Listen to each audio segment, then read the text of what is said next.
Hey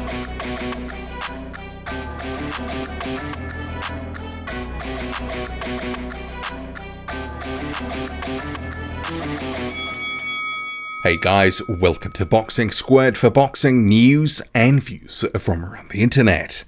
The saga continues, and it has been an unfolding absolute farce from the beginning. Trevor Byran and Mahmoud Charr is no longer going ahead, but Byran himself, he will still be fighting, but against two, well, that's still to be confirmed. And this is a couple of days out from fight night. This is a case that they're trying to get Bermane Stiverne to face Byran for the title, but we'll come to it. We're going to start with this news of Mahmoud Charr and Trevor Byran not happening.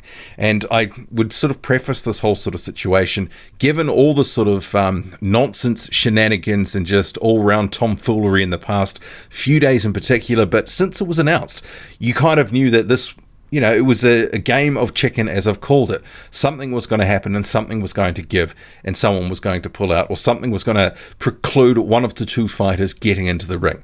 And it happened. So as it transpires, Mahmoud Charr only has a tourist visa. So he didn't have the correct visa to get into, you know, the ring with Trevor Byran. Not allowed to work while he's in the United States. So according to, and this is from Don King Promotions, Carl Lewis, who's an attorney for King, he says the issue was that Charr did not have the right kind of visa allowing him to fight in the United States. The visa he has obtained allows him to travel to the US, but his P1 visa application is still pending.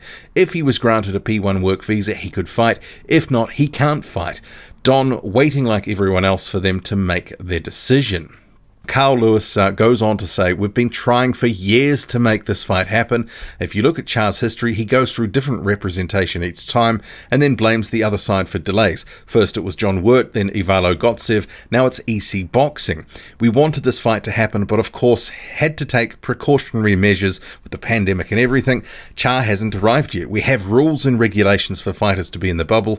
We don't know if he's tested for COVID-19. We don't know if he's clean, so we wanted to have everything in place for the show to go on. If Trevor or Charr weren't available, you've got to have a backup.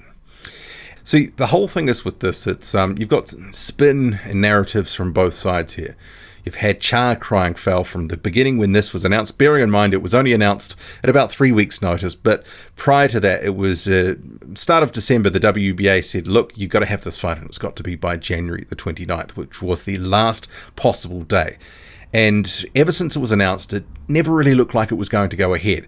But some of what Carl Lewis is saying there, in my view, and this is just my opinion, I don't really believe it's credible, because they seem to have been putting up all sorts of roadblocks and making it hard for Charr.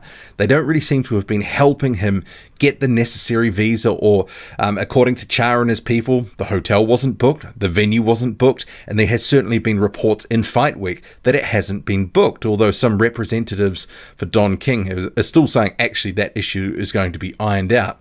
But on the surface, right from the beginning, with all the sort of threadbare detail and the next to no money put into promoting the fight, even, you know, the graphics that they've put out, they're embarrassing. It looks like everything's been done on the cheap, and there's been sort of side type arrangements that have been waiting in the wings until Charr pulled out or just wasn't able to make the fight. In this case, he hasn't got the right visa. So Charr had said he was coming to the States, but clearly he had the wrong visa, was still waiting on one, and now they've said, no, that fight is not happening.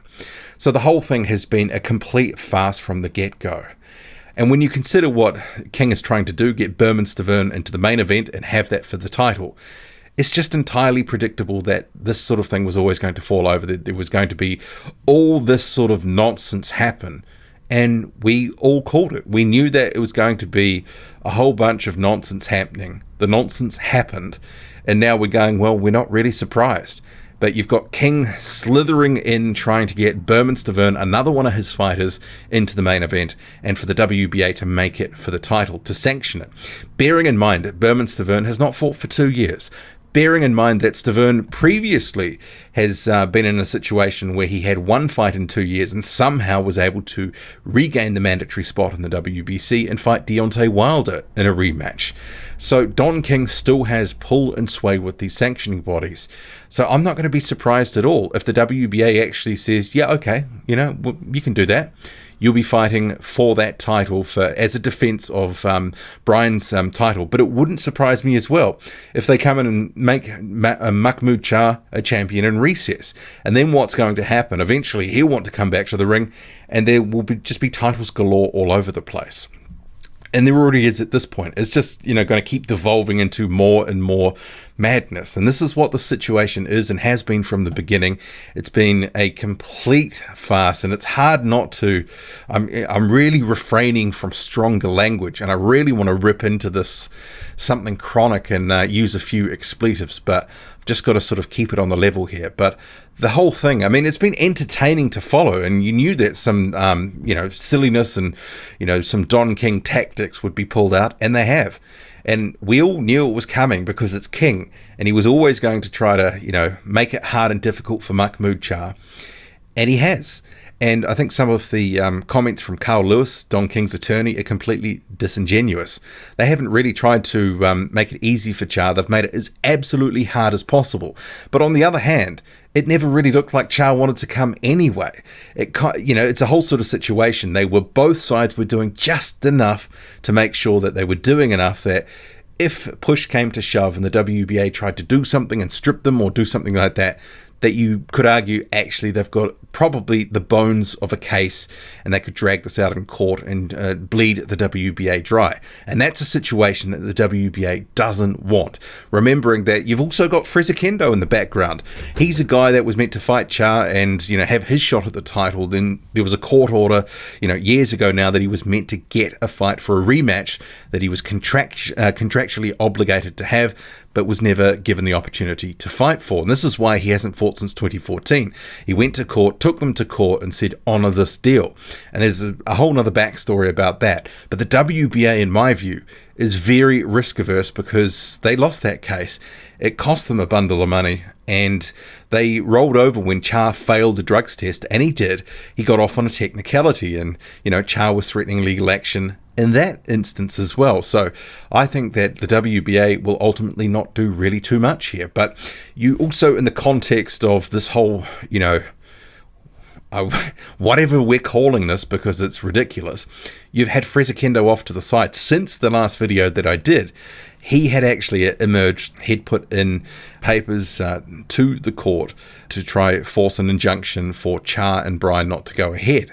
So maybe he has to redo that if it ends up being Bermane Stiverne. But then again, he was never meant to face Trevor Byran, and the interim title wasn't necessarily the belt that he was meant to fight for because he was meant to get a title shot in the regular. So I don't know what sort of impact that fight between Charr and Bryan has falling over on Fresakendo's court action if he has to redo something. But anyway, the Stiverne stuff. So should he get the shot? No.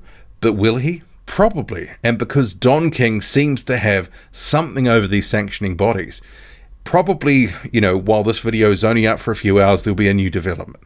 There's going to be something happening, and you're just kind of like, when is the story going to settle? Because you just turn around and all of a sudden something else is happening, and it's major. All of this is stranger than fiction. It's entertaining to a point, but mostly it's not boxing related, really. It's all this sort of other peripheral stuff, but you couldn't actually write a novel with these twists and turns because no one would believe it. No one would think that it's actually credible that all this sort of stuff could happen involving just this one fight card, but all the backstory as well. It's beyond bizarre. But what do you make of it all?